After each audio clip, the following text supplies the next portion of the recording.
So we continue our discussion on the Visago Millennium Prophecies from the book 3, the Green Ray of the 7th Ray, with Carbozan comes in Shirkowits. And so we won't publicly read that, but Shirkowits kind of makes you think of the term shirk as in shirking from something and relating to the general Arabic term that's used in reference to people worshiping other than ultimate divinity. So like they're shirking from monotheism, and therefore it's called shirk. I mean, that's where we get our word shirking from, because of that sort of thing. And so one element I think I included in my seasonal rites was, and the choirs of the Ions declare the last of the demons defeated. Something like that. And then I would close with a sort of sacrament, like as you saw in, my seasonal rites in particular, is may it become our blood, may it become our flesh, which really is what's going on. You do have those myths that this is my blood, this is my flesh, and it's not something that started with the Bible. It's something they kind of picked up, but there's sort of implications about that I don't quite agree with, but I want to take part in. But so one of the things here, so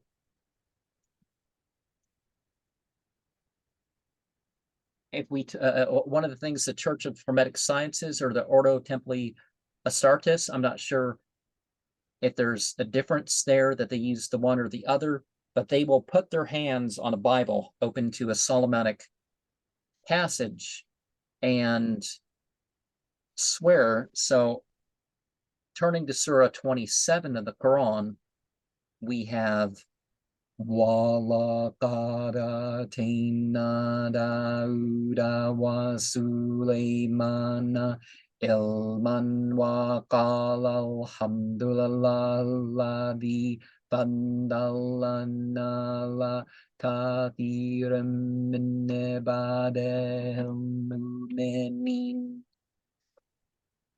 وَوَرِثَ سُلَيْمَانُ دَاوُودَ وَقَالَ يَا أَيُّهَا النَّاسُ عُلِّمْنَا مَنطِقَ الطَّيْرِ وَأُوتِينَا مِن كُلِّ شَيْءٍ إِنَّ هَٰذَا لَهُوَ الْفَضْلُ الْمُبِينُ.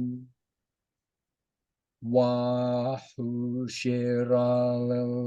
لِسُلَيْمَانَ جُنُودُهُ مِنَ الْجِنِّ وَالْإِنسِ وَالطَّيْرِ فَهُمْ يُوزَعُونَ.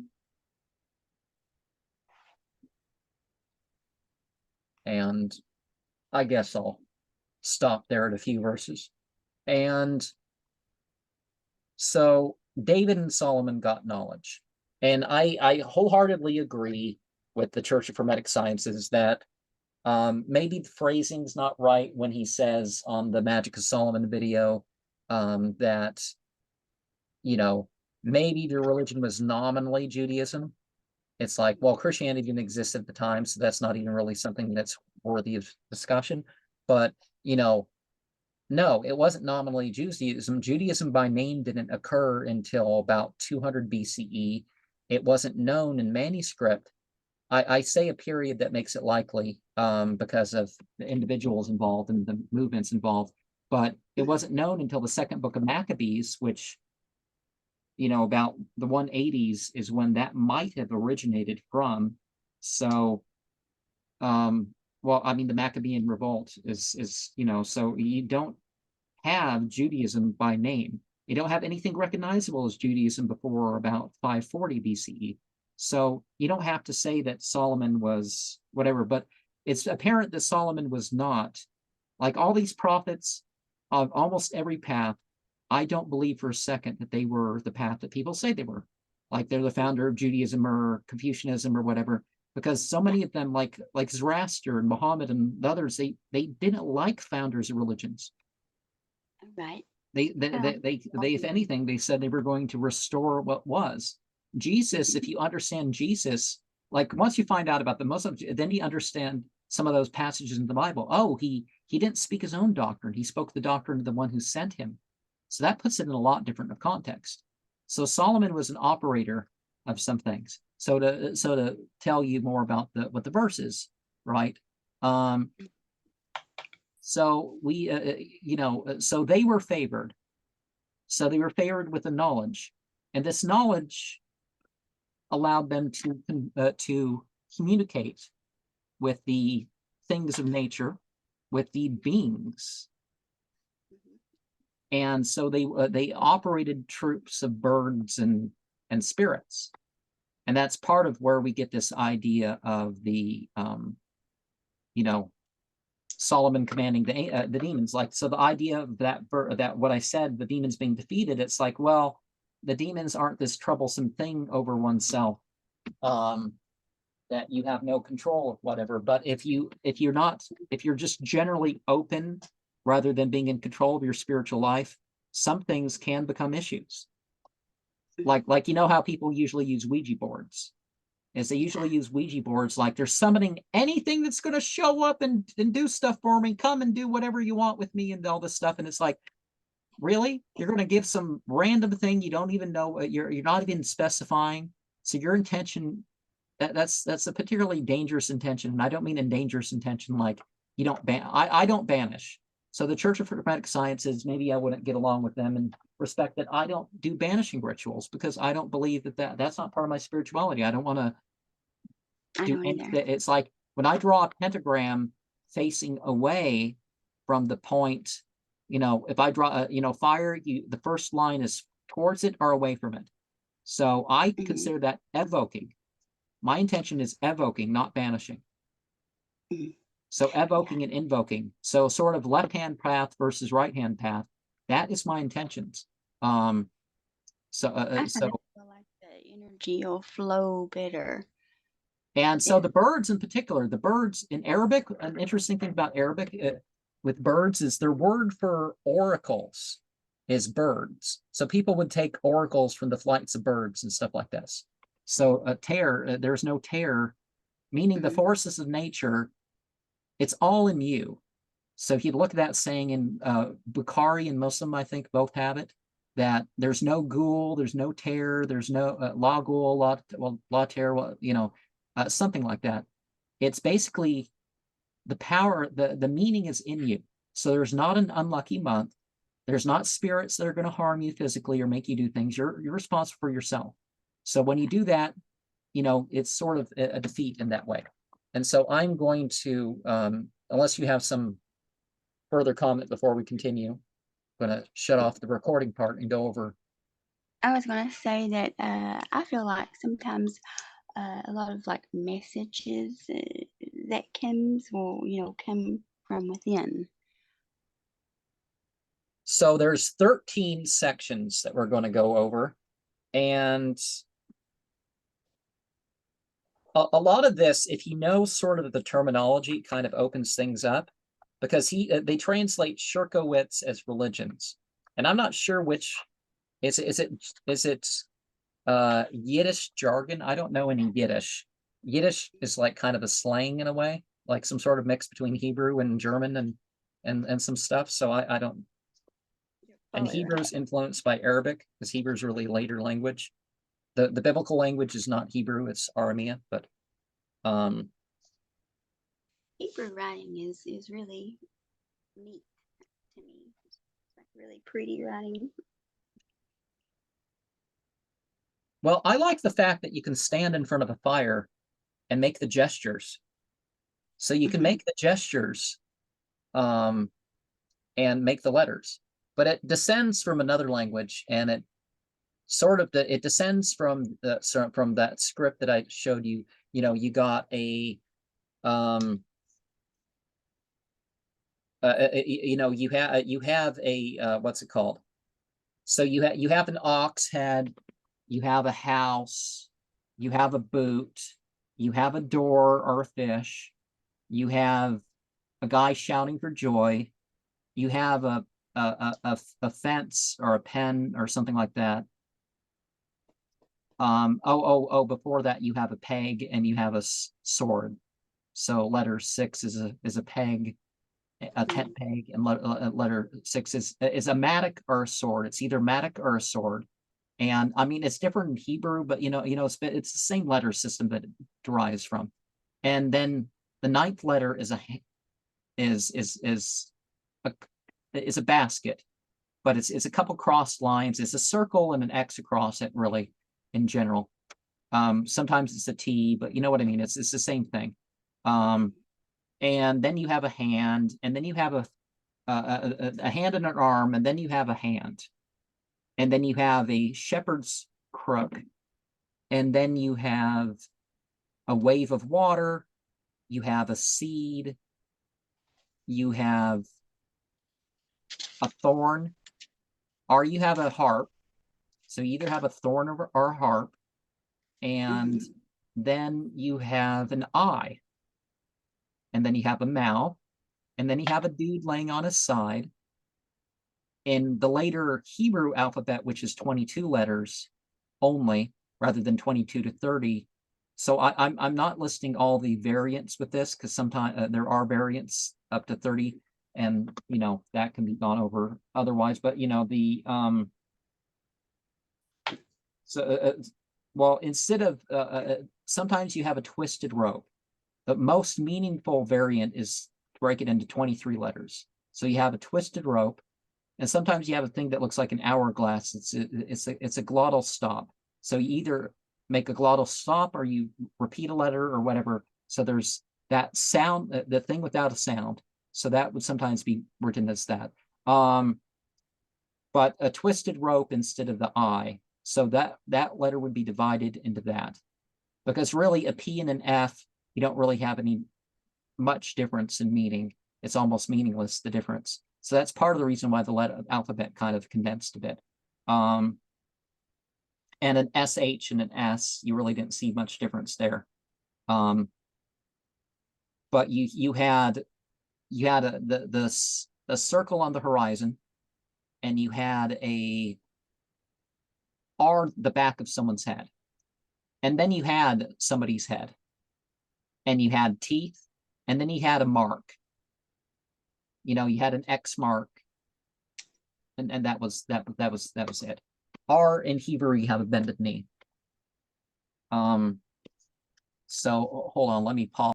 What were you counting? Okay, so there's 13 sections and 70 lines. So I wonder sometimes if the number of lines is of a particular meaning, or the number of sections, because some things are divided into 2, some like 10. So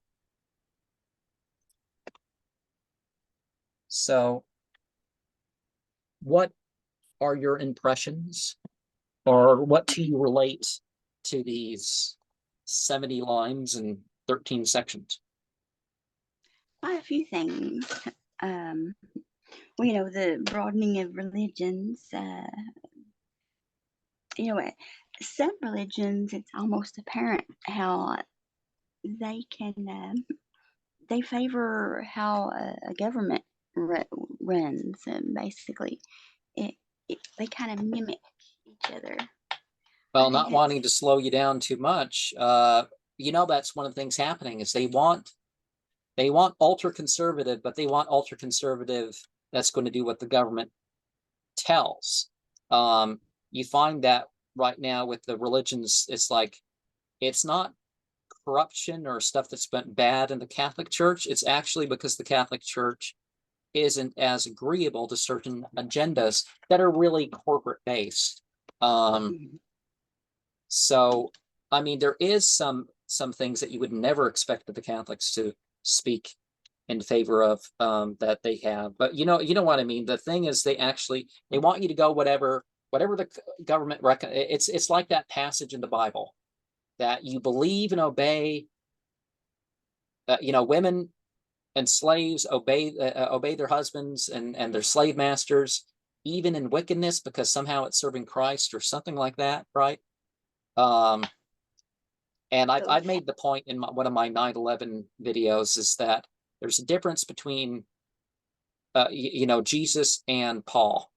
And Paul was more of Jesus was closer to what they call truthers, because a truther isn't necessarily some weird conspiracy theorist, but a truther isn't somebody who is, going to believe just because the government said, isn't going to do something just because the government said. But Paul wanted that in his faith. And that you can see some elements of control in the religion and so much of that was part of the thing before Greece started to fall as a culture. It started to fall as a culture before it started to fall as a kingdom. Is at first they started using the cults for the state. They really started to direct the cults from a governmental position, rather than perhaps the cults saying, "Knock it off, government! You're going too far." It was the other way around. The government was not saying that; it was saying that, why don't you kind of direct the people towards serving the state more, make their life about military and service on the Acropolis or whatever. Lots and lots of deception. And then they switched to this other thing, because the biggest threat, it's like there's values and freedom and all that, with or without spirituality being attached, but one finds that so much of that is but so Lehi and Deseret, there was originally going to be a script that the Book of Mormon, I think part of the Book of Mormon or the whole Book of Mormon, was actually printed in this weird script called Deseret. And so they were going to print the Book of Mormon in code.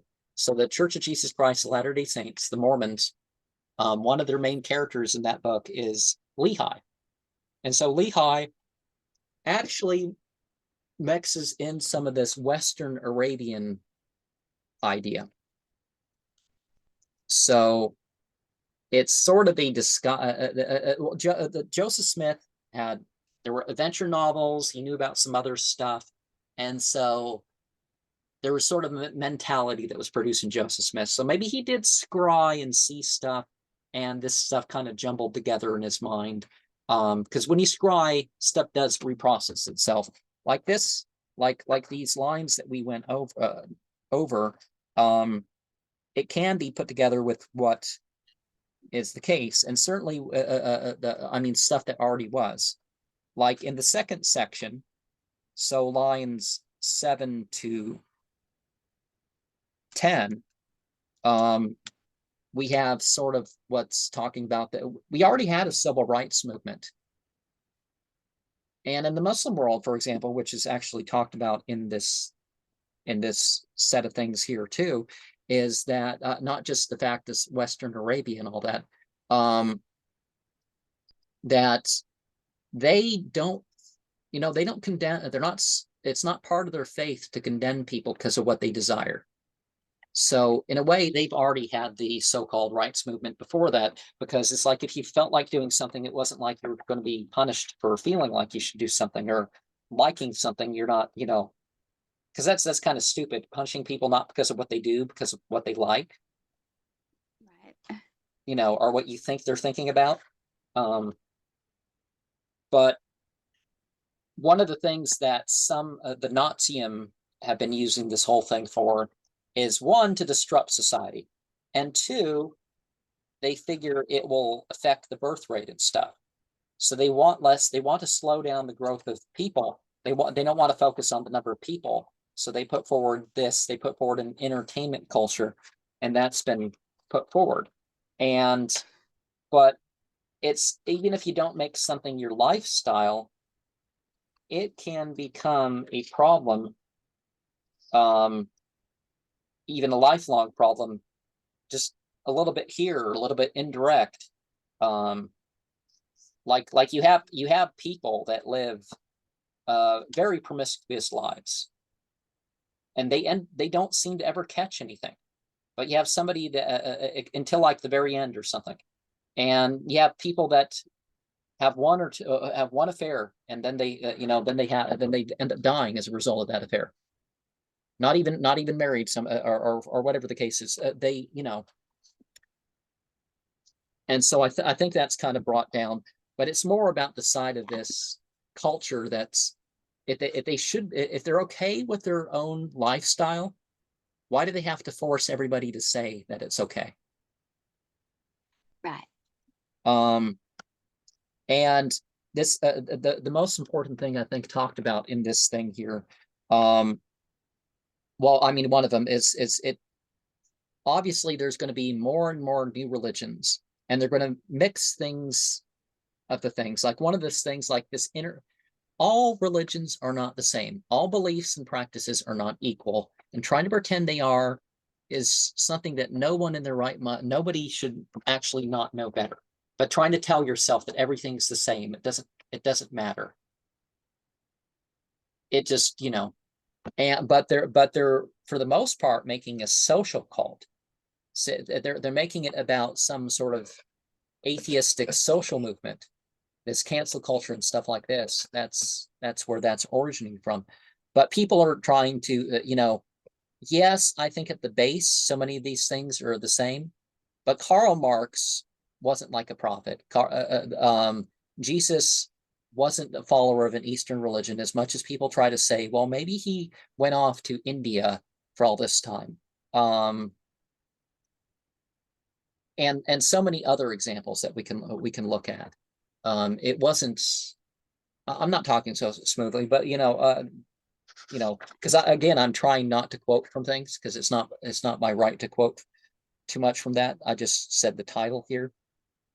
But yes, divinity is not limited by space. So divinity is right here, but that doesn't make you God, because you can say, you operate your temple, or you operate your temple operations, so, not everybody has a temple like me, or a temple room. One of my brother's friends taped a circle. So he taped a circle on the ground, and that was his temple space. So when he went to visit him, it's like, you can't walk in there. It's like, okay, I'm not going to walk in your electrical tape circle. I've taken chalk. It's like, oh, you left that, you left the shiny thing still in there, I don't think I said anything like that to him, but you know what I mean. And of course, people are resurrecting old cults. The Ordo Templi Astartes is based. They're trying to resurrect their own understanding of the pre-Israelite religion, with acceptance of Solomon, that sort of thing. So I think they're more or less doing that authentically. And so you're going to try, various things are going to be brought up. And so I don't know what's meant by some of this stuff. But obviously, Amazon got to be a pretty big company. Some of this other stuff, there's stuff related to, the Southeast. There's stuff related to some companies. I'm not sure about that. But one of the things that people are worried about, this crusade versus jihad thing, and jihad doesn't mean the same thing in Arabic as it does in English. Islam doesn't have a concept of wars of conversion, but some people have fallen for that. It's like, do you remember that there used to be cartoons with Muhammad on it? There used to be, there were the National Cathedral has a statue of Muhammad, but they never told us in the news. They never said in the news that, oh, this is the thing. So they started saying on the news, it's blasphemy and you have to kill people for blasphemy.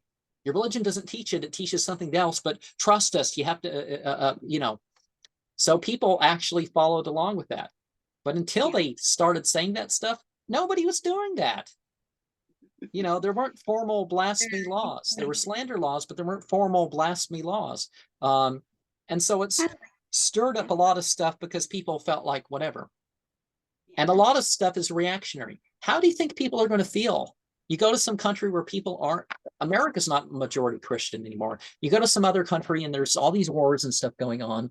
How do you think people are going to feel about about the perception that people have come into undo? You know, they, instead of rule by the people, they present democracy as pro-corporation, pro-West. It's not really for your own country. How do you think people are going to feel? They're going to feel like it's the Crusades all over again. And so they're going to react in that way. It's not necessarily they're reacting, you know, because they're the new Crusaders or something.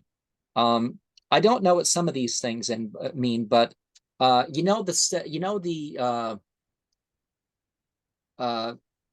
Mount Rushmore. Mount Rushmore is in Lakota territory, isn't it? The Ku Klux Klan went up there and did the biggest massacre they ever did, and they took over the place, and then they ended up building this monument, the Mount Rushmore with all the faces.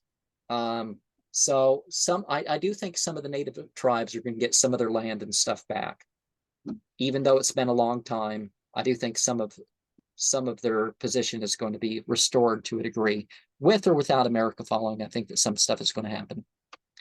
And you know what's going on with Israel right now is that they're not mocking people because of their Jews. It's like because of the whole Zionism thing. There's a lot of persecution and killing and destroying of crops and theft and stuff. A lot. That's whatever. So when people are persecuted and these people somehow aren't whatever, so it's possible that support could be more for one's own country rather than sending trillions to Israel every year. So that could be something that happens. And a time is going to be when people are not going to want to be as part of the church faiths in Africa. They're going to want to do their own thing. They're going to want to put Africans first. So religion in Africa could very well be attached to that. And right now you're seeing people are breaking free of French rule. They're breaking free of American rule in terms of their finances.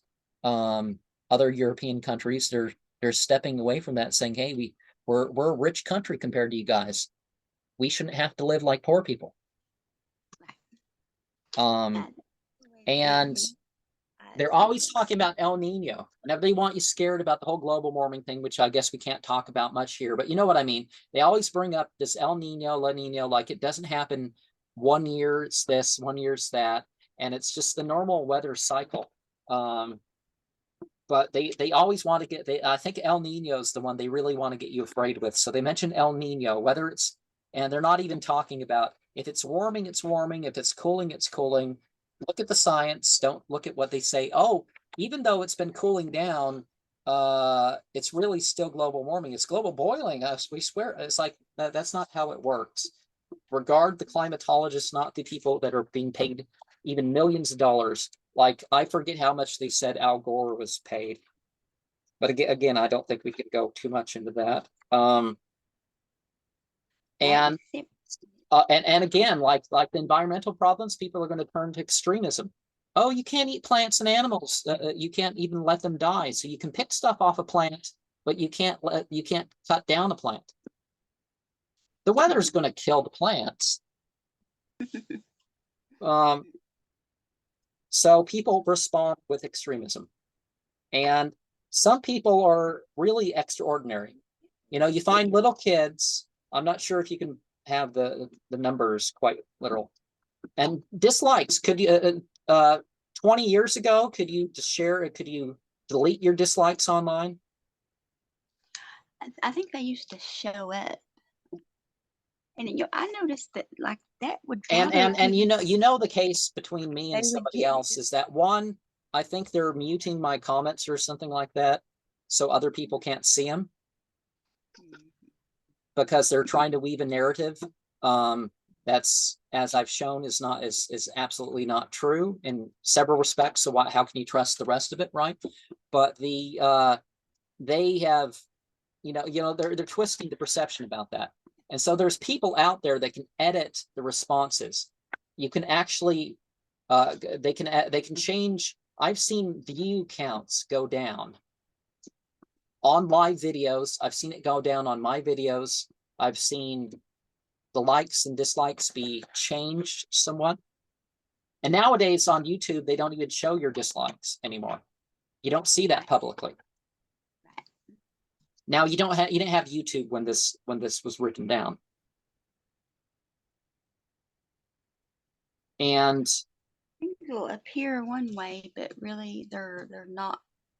They're the opposite of how they really appear. well, and that's one of the things too. The land of the free Is for so profit. Sitael speaking here. So this is called the Oracles of Sitael, but they called up Basago. But the Church of Hermetic Sciences pairs the Goetia and the Shemhem Borash together. So that's how this thing sort of things. But I guess these Nostradamus sort of ways of saying things kind of makes you think of possibilities. Like, how could this ever be true? How could this be true in this thing? And, you know, connected to the outer science is the inner science. I think that comes through with this. And whether you're talking physical forces that can be a danger to you or spiritual forces, there's always something present, you know, because this world, as one of the sermons that I gave on my channel that's not public yet, mentions how, you know, this world is a thing of, you know, it's a mixture of things. You know, you got good and bad, you got harmful and beneficial. You got things that are pure, but they don't last. And you know, you got all these things mixed together. But I do think that we're given a sort of a way to look at things. But to me, this one, well, I'll let you. I've been speaking a bunch, but one thing I think I should point out